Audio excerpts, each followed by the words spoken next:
D'abord donc, Amandine, cette polémique, la polémique politique du jour. Ce coup de gueule de Nadine Morano, l'ancienne ministre souvent habituée aux déclarations fracassantes, s'est offusquée hier sur les réseaux sociaux d'avoir croisé une femme voilée sur une plage. Tout est parti de Facebook où l'ancienne ministre a publié cette photo qu'elle explique avoir prise elle-même. On y voit une femme portant le hijab, un voile simple, sur une plage de France. Une atteinte à notre culture, écrit Nadine Morano. Alors ça a bien sûr suscité beaucoup de réactions. Nadine Morano, bonjour, merci d'être en direct ce matin avec nous sur iTélé. On était en ligne il y a quelques minutes avec le président de l'Observatoire contre l'islamophobie qui dénonce des propos stigmatisants. Que lui répondez-vous ce matin ?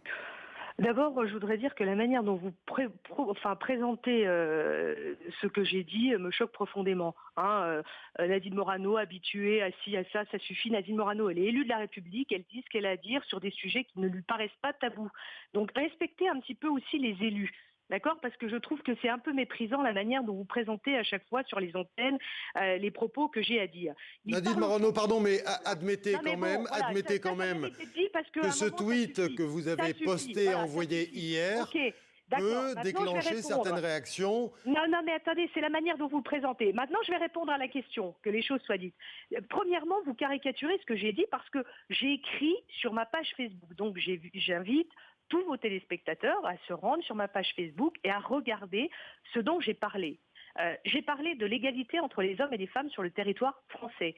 J'ai même fait une comparaison entre la une du Figaro Magazine, où on voit notre Brigitte Bardot nationale dans les années 60 en bikini sur les plages, et de voir aujourd'hui la régression devant nos yeux de femmes qui viennent sur les plages. Et il y avait d'autres auditeurs qui parlaient sur RTL qui expliquaient qu'ils avaient eu exactement les mêmes scènes sur d'autres plages de France, où vous avez le père de famille qui, lui, va à l'eau, se met en maillot de bain, les enfants jouent, et la mère reste, elle, totalement habillée, totalement vêtue, ne profite pas de la plage. Alors, j'ai très précisément d'ailleurs dit dans mon billet qu'il n'y avait pas d'atteinte à l'ordre public puisqu'elle avait le visage découvert, je l'ai écrit. Je dis simplement que par rapport à notre culture, où nous nous sommes battus pour l'égalité entre les hommes et les femmes, ça me choque. Et j'ai le droit de le dire et j'ai le droit de l'écrire, sans que ça soit une caricature en disant je suis habituée à faire des papiers, je sais pas quoi. Non, je dis la réalité de ce que vivent les Français au quotidien. Et on essaye aussi de dire la réalité de ce qu'on lit, nous, de notre côté, Nadine Morano, simplement.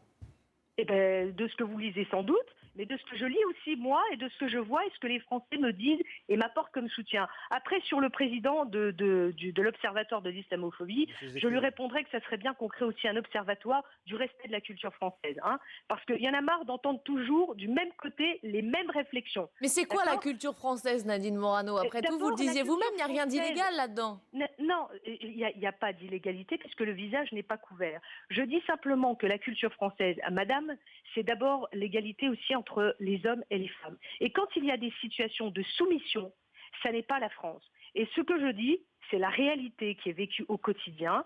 Alors après, que beaucoup d'ailleurs de nos compatriotes français musulmans vivent leur religion de manière non ostentatoire et le vivent en plein respect des règles de notre République et de notre droit, c'est une réalité aussi. Mais vous avez aussi des islamistes radicaux qui mettent les femmes en situation de soumission sur le territoire français. Et ça, je suis désolée, je le dénoncerai, que ça plaise ou pas au système politico-médiatique, je le dénoncerai. Parce que nous nous sommes trop battus, nos grands-mères, nos mères, pour obtenir le droit de vote, de porter des pantalons, d'aller travailler, d'ouvrir un compte sans l'autorisation de nos maris, pour laisser devant nos yeux cette régression comportementale. Voilà, je le dis. Alors, donc à un moment, je crois que nous avons besoin en France de rétablir et de dire quelques vérités sur le respect qu'on doit à la liberté des femmes et le respect de la liberté de chacun. Mais pour moi, aucune religion ne doit entraver l'égalité entre les hommes et les femmes. Aucune. Parlons des solutions, Nadine Morano, si vous le voulez bien. Alors, pour éviter tout problème en matière d'égalité homme-femme, en l'occurrence, il faudrait quoi ? Que cette dame, elle reste chez elle ? Non, pourquoi ? pourquoi voulez-vous qu'elle reste chez elle? Je veux dire, moi je suis pas là pour être dans l'éducation, mais j'ai eu des commentaires, parce que j'ai eu des commentaires, énormément de soutien, j'ai eu des commentaires d'injures incroyables, ce qui démontre quand même que quand une femme s'exprime, ça peut poser des problèmes en France, ce qui devient grave quand même. Et j'ai eu aussi des réflexions très intéressantes de la part de musulmans qui me disaient que quand on vit correctement l'islam, l'homme non plus ne devrait pas montrer son corps. Donc, vous voyez bien que là, on est bien dans une situation d'inégalité, parce que pourquoi est-ce que l'homme a le droit d'aller à la mer, se mettre en maillot de bain, lui faire des signes, et elle rester sur la plage en situation voilà, de soumission, comme beaucoup en ont été témoins dans d'autres plages et qui ont témoigné sur RTL tout à l'heure. C'est une réalité. Donc, moi, je respecte son choix de porter le voile. J'ai pas du tout parlé de son voile qui ne couvre pas le visage. Donc, elle est totalement libre de le faire. Moi, je soulève cette problématique de soumission, d'inégalité qu'on voit dans nos cités. Vous savez, quand l'association Ni pute ni soumise s'est créée, c'est parce qu'il y avait vraiment des problèmes, hein. Bon, eh bien, ces problèmes, il ne faut pas les nier.